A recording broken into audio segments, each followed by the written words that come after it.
Hi, I'm Kim and you're watching Kim Wilson TV. My channel is dedicated to helping victims of narcissistic abuse get free and stay free. This is part 2 of a video series to help victims and survivors of narcissistic abuse detect deception early so you can avoid falling into another narcissist trap. In the first video, we talked quite a bit about the lie of omission. Now, how you detect that someone is using omission as a form of mind control against you, or someone is trying to alter your perception of reality. Let's say, for example, you're on a date and you ask your date, "So, have you ever been married?" Now, when someone is trying to omit information, they're going to be very brief and they are going to want to direct it back onto you and get you talking about you, thus getting the conversation away from them. So you ask someone, "Hey, have you ever been married?" They could respond with, "Yeah, once years ago. How about you? Were you ever married?" And they're going to flip it and put the question back on you. Now, quite often when someone is trying to omit something, they will have a dismissive body language, just whatever kind of thing, right? So watch for that as well. Body language to watch for is going to be head tilting or dismissive hand signals, and they will look very intently once they flip it. "Yeah, I was married for a short time, but how about you?" Now, they could initiate a very intense gaze to now put all of the focus on you. Next form of lying that you have to watch for, a form of lying and manipulation very commonly used by narcissists, psychopaths, antisocial disorder maniacs to alter your reality, is the lie of misdirection. Now, it pretty much is what it sounds like. So, for example, same question, different form of lying. You're on a date, you ask someone, "So, were you ever married?" Well, their answer is going to now be misdirected. "Yeah, I was for a short time, but once I got divorced, I moved to Florida. I lived in this area right by the ocean. Have you been to the ocean? Do you like the ocean? Do you know how to swim?" "Oh, I love the ocean. Palm tree line. I think those palms with the big fan leaves, I think they're called royal palms. Do you know anything about palm trees? Oh, do you like gardening?" You see how that whole thing just spun? And that is very, very typical of a narcissist. They are going to take your question, dilute it down, and very quickly weave it in and out. So now you're sitting there going, "What did I ask? What the heck are we talking about? Now we're talking about gardening and palm trees?" Now, how to tell immediately that you have been the victim of misdirected lies is you will almost instantly feel confused, like that feeling like, "What just happened? What were we talking about? How did we get to this topic?" This is intended to confuse you. This is intended to alter your perception of reality. So when you're in a conversation with someone and all of a sudden, bang, you feel confused, well, something's going on. Someone is attacking your mind, and you need to pay close attention to this. Someone is executing an attempt to deceive you using the tactic of a misdirected lie.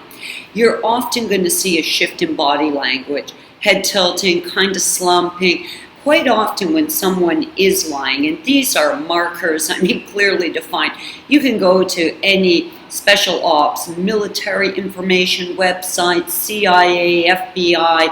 There are very, very clear markers when someone's being deceptive. Now, when someone's being honest with you, they should be able to look you in the eye, face forward. When someone is lying to you, you're going to often get a lot of left head tilting. You're going to get a lot of eye movement, that back and forth eye movement. And what they're trying to do is they are actually commanding you, "Look there, look there, look there, look there." And they're moving their eyes around like this because they want to direct the attention away from themselves. They know they're lying, and they have now assumed that "don't look at me" position because they are moving their eyes everywhere. Now, something else that is all telling, and this is a well-documented behavior when someone's lying, is the down look of deception. They often will look down. And if this happens once in a conversation, because this is not typical of someone being honest, when someone is constantly looking down, that is that down look of deception, and this is a really serious red flag. If this happens once during an interaction with someone, that in itself is a red flag. But if you see it over and over again, something very deceptive is going on. Now, this is kind of on that premise. Now, narcissists are extremely underdeveloped emotionally. Really, they cap out at a very, very young age. They just don't develop the emotional skill set that an adult needs. Now, this triggered a memory in me.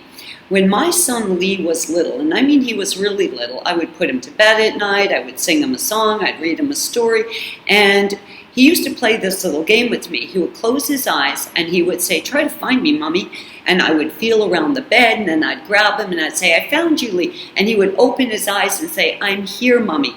A small child, the mentality of a small child, believes that if they close their eyes and they can't see you, you can't see them.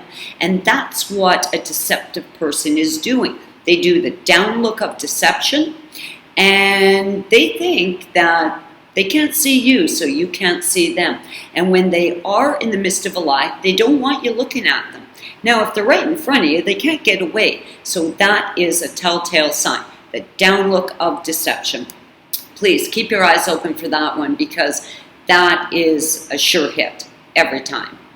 The third type of lie commonly used by a chronic pathological habitual liar, typically narcissist, is the lie of perception. Now, this one is the most dangerous because this really alters your object reality. I mean, this one is much more intentional. This is a direct attack. They are now, with great intent, trying to control the way you think. They are trying to alter your reality. They're trying to alter your perception. And they're initiating a form of mind control against you. Where the other two are more subtle and more covert, this one is much more malicious in its intent. For us, as survivors of narcissistic abuse, we certainly understand the lie of perception because our reality was altered. And as a result of that altered reality, we made bad choices. We didn't pursue the other two forms of lying. We didn't ask more questions. We let things go as presented to us. We made bad choices based on deception, based on an altered reality. And this is a very, very dangerous place to be in, because this really sets that whole ball rolling, that whole ball of delusion. The future faking, it makes future faking so easy, because now we're vulnerable to the lies. We are in a surreal sort of state, a trance-like state, and these concepts of a future are much more believable to us. And this is a very dangerous place, because I do believe once they have been able to successfully execute the lie of perception, our reality is altered, we're making bad choices, and this makes us very vulnerable. Now, from there, they go right into the love bombing, the idealization, and we're swept up in all this fanciful thinking. We're swept up in illusion.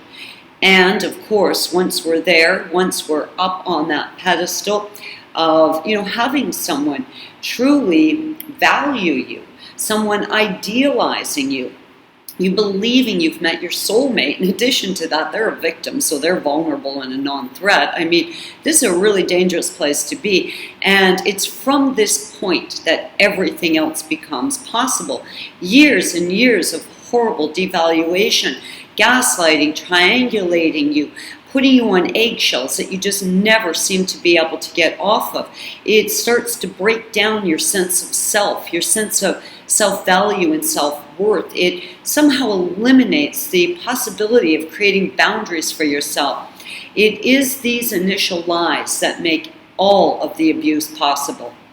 wrap this video up by saying that a lie of perception is the most dangerous of all of them. And this type of lie will be executed by someone who is a seasoned liar, a veteran of lying. Now, that in itself is a double-edged sword, because when someone over their lifetime has been lying and lying and lying and getting away with it, or avoiding the consequences of being caught lying, quite often a narcissist's lies are detected and they are called out and they are exposed, but they just skip away to the next victim. So they haven't been impacted by the consequences of that. So they feel very confident in their lying. And they get pretty good at it, but in many cases they get too good at it and they get sloppy. And once a liar gets sloppy, like once they let their stories just get too out of control. Now, we saw this with that female stalker I had.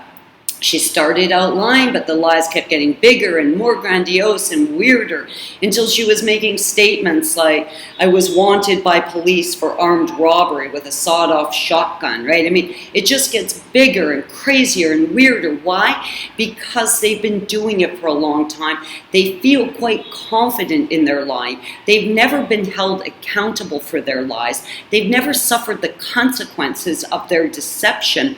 And feeling confident, they get sloppy. And we're going to talk about that more in the next video. But there is very clearly defined ways to spot someone when they are using the tactic of lie by perception. And I hope this is helping you to get a better knowledge bank as far as protecting yourself, because that's what this video series is about.